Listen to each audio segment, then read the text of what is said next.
and welcome to the 2025 Vibroacoustic Therapy Masterclass.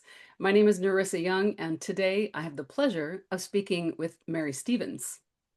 All right, so let's begin. I think the journey of how you got here is quite interesting. So take us back to when you first got trained as a therapeutic musician and what followed that. So it goes back to my father, and he was a musician clarinetist as he was growing up, and he was born in the 1920s. So, this is quite a few years ago when people had to make their own music if they wanted music. Mhm. And he had a dance band, and he got pretty good at the clarinet. And then as he got married and had children, then the music, of course, had to fade into the background. But once he retired, he picked up his clarinet again. And in small town Montana, your friends from childhood days at that time pretty much stuck around. So they all got back together and started playing music in the local nursing home. And he was telling me things that were happening as they were playing the music.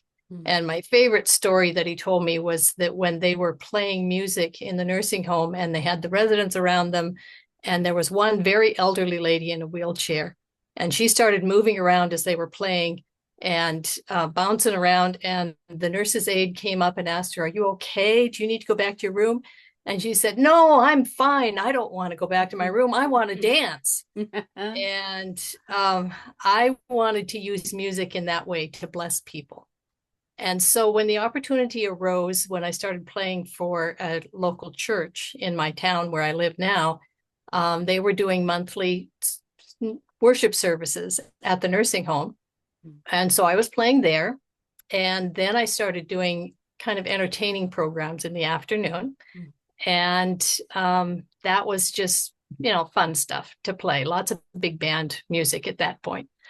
And then I wanted to take it further. I wanted to go into their rooms and play for them in their rooms because there were some who weren't able to attend the entertaining sessions. I didn't even know therapeutic music existed at that point, but I found out about Harp for Healing, and I went through their program because it was a home study program. I didn't have to go anywhere to get the training, and I wasn't at a point where I could do that. So it was a home study. I went through the Harp for Healing program, and I didn't know anything about vibrational medicine. I didn't know anything about energy medicine. I was pretty secluded. I didn't know anything about any of this.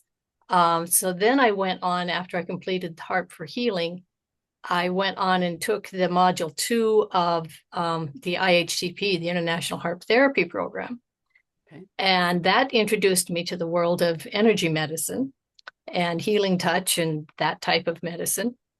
And in the course of the studies, I found out about vibroacoustic therapeutic music. Well, actually, it was vibroacoustic harp therapy at that point, and was fascinated. So I completed Harp for Healing in 2010, 2009, 2010, and the IHTP 2011, and then the vibroacoustic in 2011.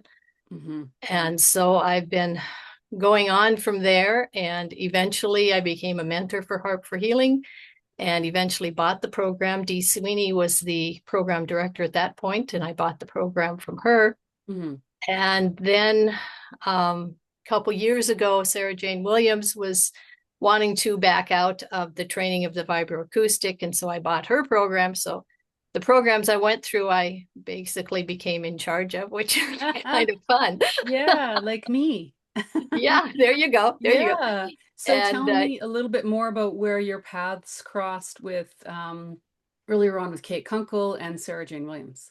yeah, I was just going to mention that. Mhm. Kate Kunkel happened to be at the same training program with Sarah Jane Williams the same weekend to do the vibroacoustic harp therapy. So I Oh, became wow. acquainted with her, and I was pretty fascinated with what she had to say about the low frequency VAT training and how it kind of related to the vibroacoustic harp therapy.